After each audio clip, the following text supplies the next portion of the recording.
오늘 본문을 가지고 하나님의 마음이 머무는 곳이라는 제목으로 함께 하나님 말씀을 나누도록 하겠습니다.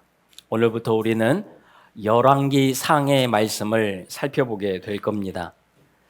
자, 그렇다면 우리는 열왕기 상의 말씀을 살펴보면서 과연 어디에 초점을 두고 말씀을 들어야 할까요?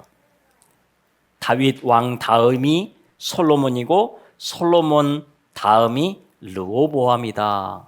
이런 왕의 계보를 정확하게 파악하고 그것을 외우기 위해서 우리가 이 말씀을 나누는 것은 아니지요. 열왕기의 수많은 왕들이 어떻게 살았고 그들의 삶을 통해서 우리가 어떤 교훈을 얻어야 되겠다 하는 것도 우리의 목표가 될 수는 없습니다. 물론 이런 지식적인 암도 우리에게 상당히 중요하고 필요합니다. 하지만 핵심은 이거예요. 우리가 앞으로 수많은 왕들과 이스라엘 백성들의 삶을 살펴볼 텐데 그들이 계속해서 죄를 짓거든요. 그런데 우리 하나님은 그들이 계속해서 돌아오기를 기다리고 계신다는 거예요. 돌아오는 것을 그 기회를 계속해서 주고 있습니다.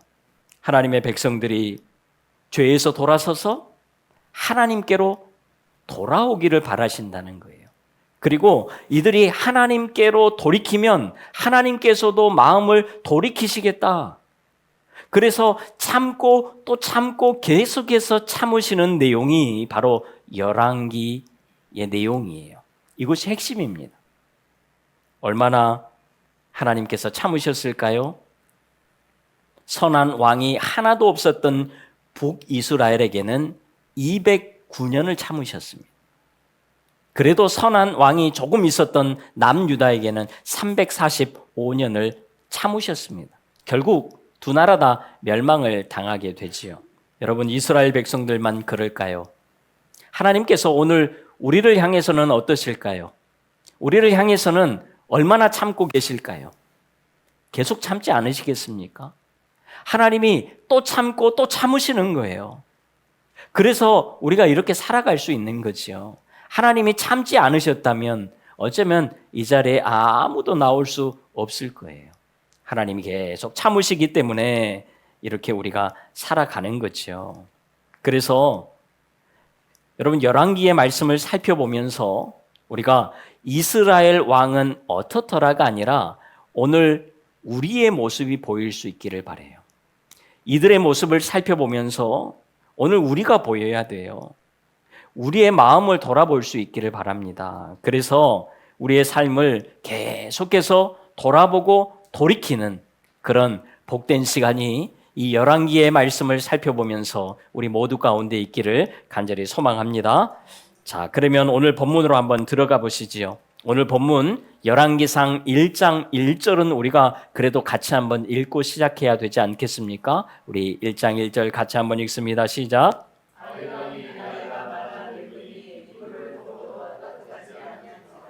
아멘. 사무엘 하에서 우리는 정말 잘 나가던 정말 강력한 다윗 왕에 대해서 살펴보았습니다. 그리고 오늘 본문으로 넘어오면서 다윗이 확 늙어버렸어요. 물론 그 안에 수많은 일들이 있었겠지요. 그런데 오늘 본문에 와서 다윗이 많이 늙었다라고 시작을 합니다. 당시 평균 수명이 50이었습니다.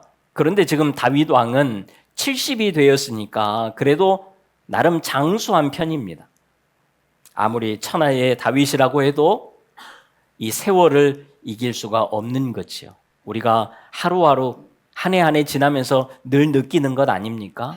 아, 우리의 몸이 세월을 이길 수는 없구나. 내가 예전 같지 않구나. 우리도 얼마든지 느끼고 살아갑니다. 그러니까요, 이제는 다윗도 왕위를 다음 세대에게 물려줄 때가 되었다라고 지금 시작을 하고 있는 거지요. 그렇다면 다윗 왕 다음에는 누가 왕위를 이어받아야 할까요?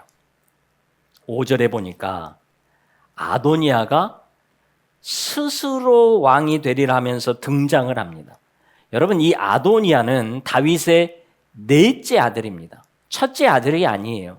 그런데 이 아도니아는 왜 넷째임에도 불구하고 자기가 왕이 되려고 나서고 있는 것일까요? 그리고 지금 이 아도니아를 보면 이미 그의 삶에는 병거와 기병과 호위병이 50명이나 무장하고 있었습니다. 여러분, 이 정도의 규모는 당시 다윗 왕보다도 훨씬 더 강력한 호위 부대를 지금 꾸리고 있었다라는 거예요. 여러분, 그런데 주변 사람들도 이렇게 행동하고 있는 아도니아에게 아무런 말도 하지 않습니다. 마치 당연하다는 듯이 이것을 받아들이고 있는 거지요. 왜 그럴까요? 여러분, 다윗의 첫째 아들은 우리가 이미 사무엘서에서 다 살펴봤던 것처럼 암논이라는 사람인데, 이 암논은 누이 다말을 범했다가 그의 동생 압살롬에 의해서 살해를 당합니다. 그리고 둘째 길르압은 성경에 등장하지 않습니다. 이름만 나올 뿐이죠. 자, 그러니까 일찍 죽었거나 아니면 왕이 경쟁에서 이미 밀려났던 그런 사람이라는 거죠.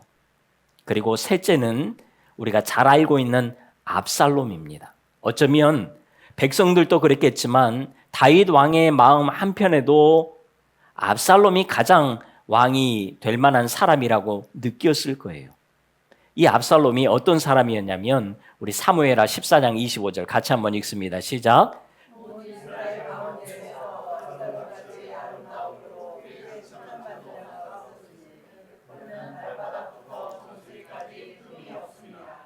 머리에서 발끝까지 아무런 흠이 없었던 사람이라는 거예요. 얼마나 잘생겼으면, 얼마나 대단하면 이런 사람일까요? 아도니아도 지금 우리 교회에 오면 세 손가락 안에도 못 들어갈 텐데, 여러분, 그래도 이 아도니아가 그 정도로 잘 갖춰진 사람이라는 거예요. 왕으로서의 자질도 충분히 갖추고 있는 그런 사람이었습니다. 그런데 그가 아버지 다윗을 배신하고 왕위를 찬탈했다가 결국은 실패로 돌아가는 바람에 죽임을 당하게 됩니다. 그러니 장자의 원칙에 따라서 아도니아가 넷째지만 현재로는 장자의 을 가지고 있는 거지요.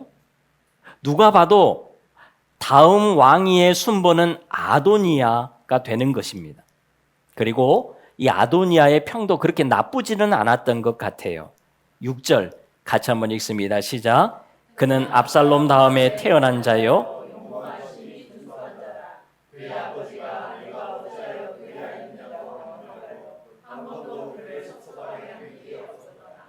압살롬 못지않게 평이 좋아 보입니다. 그래서 이 아도니아를 따르는 사람들이 당시에 많았습니다.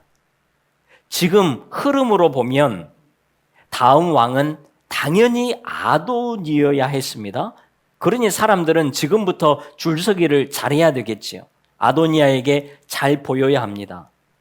그렇다 보니까 요압과 아비아달도 아도니아를 지지하게 되죠.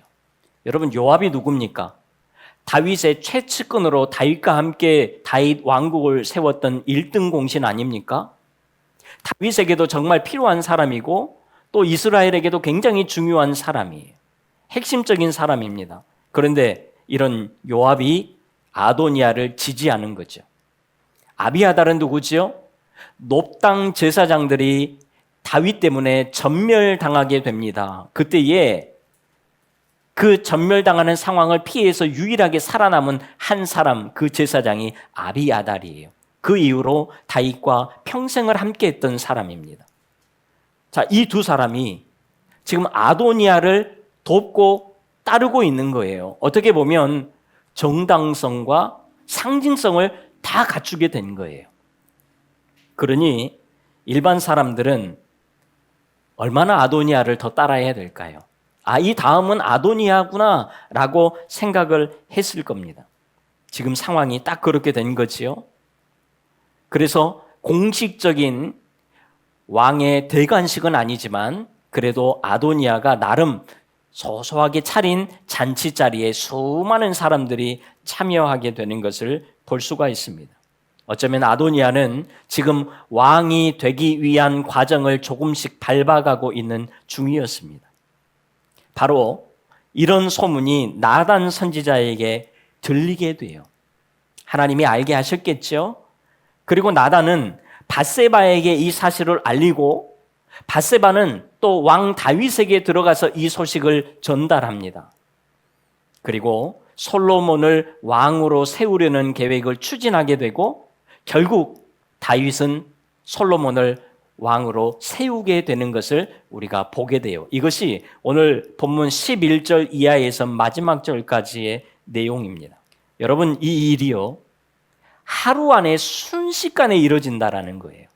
아도니아는 스스로 왕이 되기 위해서 밑밥을 계속해서 깔아왔습니다. 오랫동안 내가 왕이 되리라, 내가 왕이 될 거야.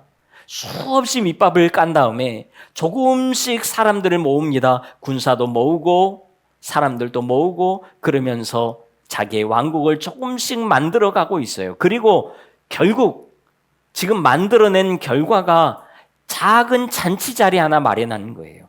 오랜 세월 동안 준비한 겁니다. 그런데 지금 솔로몬은 아무것도 준비하고 있지 않다가 하루아침에 왕이 대관식을 거창하게 열면서 이스라엘의 왕으로 세워지는 것을 볼 수가 있습니다. 여러분, 이것이 우리 하나님의 방법이에요. 이것이 우리 하나님의 타이밍입니다. 우리 하나님은요, 우리의 삶을 한순간에도 바꾸실 수 있는 분이십니다. 우리의 상황을 한순간에 역전하실 수 있는 분이세요. 아멘입니까? 오늘, 지금, 당장이라도 하실 수 있는 분이에요. 이런 하나님을 여러분 오늘 또 우리도 기대하면서 살아야 되지 않겠습니까? 그러니 지금 당장 문제가 해결되지 않는다 하더라도, 내 상황이 조금 더 좋아지지 않는다 하더라도 여러분, 우리가 힘이 빠지고 또 지칠 필요가 없어요. 여전히 주님을 의지하고 나아가면 되는 거예요. 하나님의 타이밍이 되잖아요. 그러면 한순간에 모든 것들이 바뀔 수 있다라는 거지요. 오늘 그 모습이 본문에서 보이고 있습니다. 여러분, 오늘 본문 앞부분을 보면요, 다윗은 분명히 아무것도 할 수 없는 그런 늙은 왕에 불과했습니다. 육신적으로 할 수 있는 것이 하나도 없었어요. 그리고 아도니아가 스스로 왕이 되려고 하는 이 자체도 전혀 알지 못하고 있었다라는 거죠. 정치적으로도 다윗은 아무런 힘이 없었습니다. 아직 왕이지만 이미 왕이 아닌 상태였던 거죠. 그런데 이런 다윗이 갑자기 솔로몬을 왕으로 세우는 데에는 정말 빠른 판단력과 추진력으로 일을 진행하는 것을 볼 수가 있어요. 나중에 한번 읽어보세요. 앞에 나왔던 소개했던 다윗의 모습과 전혀 다른 모습이 보입니다. 이게 같은 사람이 맞나 싶을 정도로 완전히 달라졌습니다. 물론 하나님께서 그렇게 하도록 지혜와 힘을 주셨겠지요. 그런데 그뿐만이 아닙니다. 다윗이 이렇게 된 데에는 우리가 오늘 성경을 보고 또 앞부분을 여러 가지를 살펴보면서 우리가 하나를 찾게 된다면 하나님께서 이 다윗의 마음에 어떤 한 포인트를 건드리신 거예요.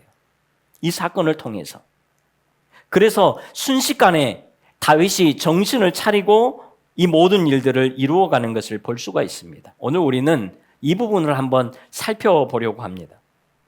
자, 그 전에 여러분, 우리가 먼저 반드시 확인해야 될 게 있어요. 나단이 밧세바에게 다윗 왕 앞에 가서 이렇게 이야기를 하십시오 라고 이야기를 하는 것이 오늘 보면 13절의 내용이에요. 13절 같이 한번 읽습니다. 시작.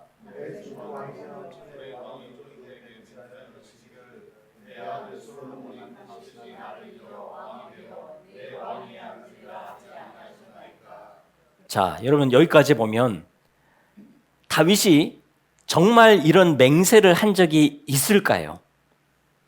우리가 사무엘을 다 살펴봤는데 이런 말을 한 적이 없습니다. 이런 맹세를 한 적이 없었어요. 그리고 정말 다윗이 밧세바에게 이런 맹세를 했다면 나단이 시켜서 갈 것이 아니라 스스로 먼저 나서지 않았겠습니까? 여러분, 자식 일이라면 가만히 있을 어머니가 어디 있습니까? 뭐라도 하겠지요. 난리 칠 것 아닙니까? 우리 아들에게 왕위를 준다고 그렇게 맹세해 놓고 이제 와서 아도니아가 왕이 됐는데 그냥 가만히 두실 겁니까? 밧세바가 가만히 있지 않았을 거예요. 그런데 지금 밧세바는 나단이 준 말을 가지고 다윗에게로 들어가고 있어요. 그리고 나서 나단이 계획했던 것처럼 내가 그 다음에 들어가서 지원 사격을 해드리겠습니다 라고 하고 들어가서 이야기를 하는데, 이 나단의 내용을 보면 정말 다윗이 이런 맹세를 조금이라도 했었다면 이 맹세에 대한 부분을 이야기했을 거예요. 그런데 나단도 맹세에 대한 이야기를 일체하지 않습니다.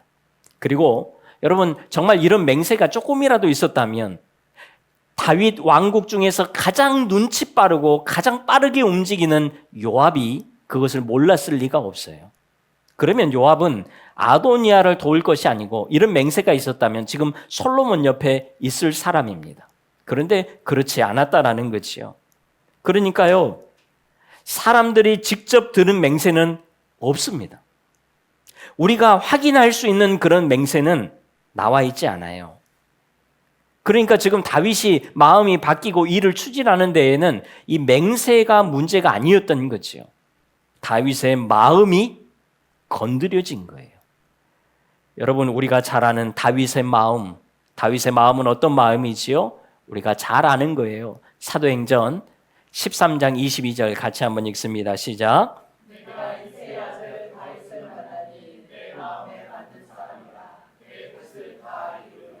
아멘. 다윗은 하나님 마음에 합한 사람, 다시 말해서 하나님 마음에 딱 맞는 사람이었다라는 것입니다. 이게 무슨 말일까요? 다윗이 어떤 마음을 품든지 하나님이 그 마음을 다 좋아했다. 그래서 다윗의 마음은 내 마음과 딱 맞다. 지금 이렇게 하는 것일까요? 그렇지 않겠지요. 어떻게 우리가 하나님의 마음과 딱 맞을 수 있겠습니까? 여러분, 이 말씀은요, 다윗이 항상 하나님의 마음이 머무는 곳에 자기의 마음도 가져다 두었다라는 거예요. 그러니까 하나님이 보실 때에 다윗의 마음은 내 마음과 딱 맞다라고 지금 이야기를 하신다라는 것입니다. 다윗은요, 내가 원하는 대로, 내 마음대로 그렇게 사는 사람이 아니었습니다. 하나님의 마음이 어디 있을까? 하나님께서 원하시는 것이 무엇일까? 항상 이것을 묻고 거기에 자기의 마음도 두려고 노력했던 사람입니다. 여러분, 다윗은 성전을 너무나도 짓고 싶었던 그런 사람이었죠. 그런데 하나님께서 짓지 말라고 하십니다. 다윗이 돈이 없습니까? 힘이 없습니까? 할 수 있었어요. 하나님께 굳이 묻지 않아도 얼마든지 화려한 성전을 지어드릴 수 있었습니다. 그러나 하나님의 마음이 거기 없다는 것을 알았기 때문에 자기의 모든 욕심도 다 내려놓고 짓지 않습니다. 바라기는 오늘 우리의 마음도 이런 마음이 될 수 있기를 바라요. 하나님의 마음이 머무는 곳에 우리의 마음도 둘 수 있기를 바랍니다. 어떻게 해요? 우리가 무엇을 하든지 하나님께 묻는 겁니다. 하나님 마음이 여기 있습니까? 그러면 그것을 하면 되는 거예요. 그런데 하나님의 마음이 거기에 없잖아요. 그러면 하면 안 되는 거예요. 여러분, 하나님의 마음이 거기 있는지 없는지 우리가 어떻게 알 수 있습니까? 느낌으로요? 아니지요. 하나님께 물어야지요. 하나님의 마음이 여기 있습니까? 하나님 마음 여기 없습니까? 묻는 거지요. 그러면 하나님이 우리에게 알려주시지 않겠습니까? 여러분이, 자녀들이 여러분에게 물어보는 거예요. 엄마, 아빠, 이거 어떻게 해야 돼요? 그런데 여러분, 알려주시지 않나요? 다 알려주잖아요. 친절하게 알려주잖아요. 하나님도 우리가 하나님의 마음이 어디 있습니까? 하나님이 이거 정말 원하십니까? 라고 묻는다면 하나님이 우리에게 알려주시겠지요.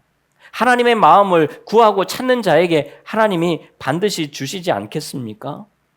자, 다윗에게는 원래 이런 마음과 자세가 항상 있었어요. 그런데 나이가 들고 세월이 지나면서 잠깐 잊어버리고 살았다는 거죠. 이 마음과 자세가 다시금 발동하기 시작합니다. 그리고는 하나님의 마음이 머무는 곳이 어디였는지, 하나님의 마음이 머무는 사람이 누구였는지 이것을 다시 한번 생각하게 되지요. 그리고 분명하게 알게 됩니다. 여러분, 오늘 본문 6절을 다시 한번 보세요.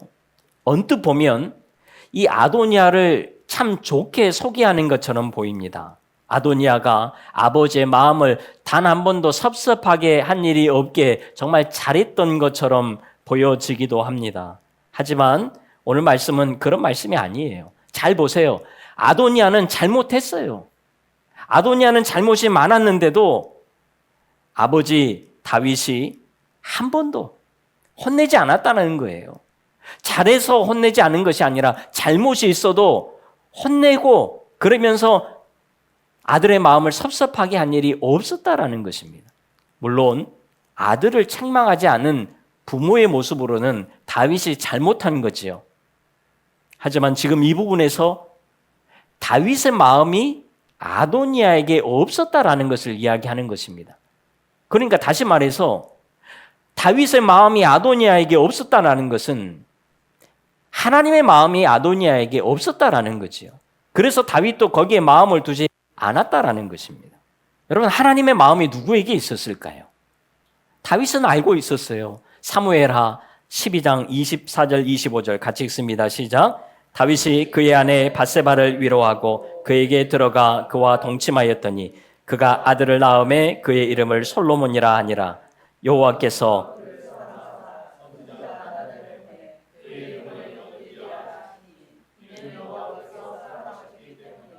아멘. 하나님의 마음이 솔로몬을 사랑했다라는 것입니다. 여디디야, 사랑을 입은 자, 하나님의 마음이 솔로몬에게 머물렀다라는 거예요. 이것이 우리가 찾을 수 있는 유일한 본문입니다. 그리고 이 사실은 다윗도 밧세바도 나단도 다 같이 알고 있는 그런 사건이었죠. 이것이 떠오르지 않았겠습니까? 하나님의 마음이 머무는 곳, 하나님의 마음이 머무는 사람, 그는 솔로몬이었지. 분명해진 것입니다. 그러니 이제는 상황을 주저할 필요가 없는 것입니다. 그리고 역대하 28장에 보면요, 하나님께서 다윗에게 성전 건축을 허락하지 않으십니다. 너는 전쟁하면서 피를 많이 흘렸기 때문에 거룩한 성전을 지을 수 없다라고 분명하게 말씀을 하시지요. 그러면서 네 아들 솔로몬이 왕이 되어서 성전을 짓게 될 것을 확실하게 말씀을 해 주셨습니다. 다윗은 이 이야기를 누구에게도 일절 이야기하지 않았습니다. 그저 자기의 마음속에 간직하고 있었던 거예요. 그런데 지금 이 시점에서 이것이 명확하게 생각이 나는 거예요. 정신을 차리고 하나님의 말씀이 머무는 곳으로 다윗이 다시금 간 거예요. 그리고는 이렇게 선포합니다. 오늘 보면 30절 같이 읽습니다. 시작.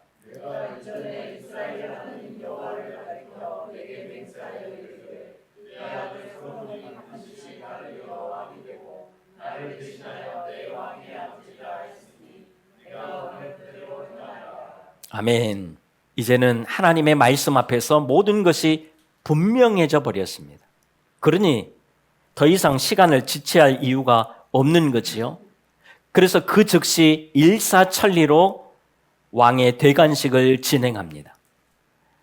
그리고 한순간에 솔로몬의 나라가 세워지는 거예요.